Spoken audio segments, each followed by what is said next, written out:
పూరా local. Welcome to పూరా local. మనతో ఎప్పుడు కయ్యానికి సిద్ధంగా ఉండే దాయాది దేశం ఎట్టకేలకు కాళ్ళ బేరానికి దిగొచ్చింది. మన దేశం పేరు చెబితేనే వణికిపోతుంది. కారణం ఆపరేషన్ సింధూర్తో మన సైనికులు ముప్పు తిప్పలు పెట్టి 3 చెరువుల నీళ్లు తాగించడం కూడా అయ్యుండొచ్చు. దీనికి తోడు సింధు నది జలాల ఒప్పందాన్ని మోదీ సర్కార్ నిలిపేయడంతో ఉక్కిరిబిక్కిరవుతోంది. తాగునీరు సాగునీరు లేక తీవ్ర ఇబ్బందులు ఎదుర్కొంటున్న పాక్కు వేరే దారి లేక కాళ్ళ బేరానికి వస్తుంది. దేహి అంటూ భారత్కు ఇప్పటికే 4 లేఖలు రాసింది. సింధు నది జలాల ఒప్పందం నిలిపివేత విషయంలో నిర్ణయాన్ని మళ్లీ సమీక్షించుకోవాలని కోరుతూ లెటర్స్ పంపుతోంది. ఇందులో ఒక లేఖ మే నెల మొదట్లో రాయగా మిగతా 3 కూడా ఆపరేషన్ సింధూర్ అనంతరం రాసినట్టు సమాచారం.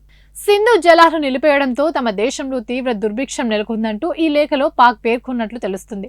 ఈ అంశం మీద చర్చించేందుకు తాము సిద్ధంగా ఉన్నామని ఈ లేఖలో శత్రుదేశం పేర్కొన్నట్టు వినిపిస్తుంది.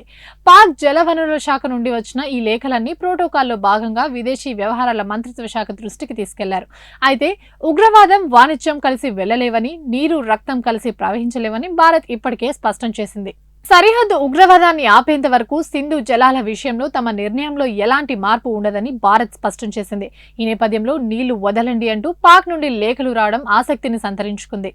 ఇవి ఇప్పటివరకు అప్డేట్స్. మరిన్ని అప్డేట్స్ కోసం చూస్తూనే ఉండండి పూరా లోకల్.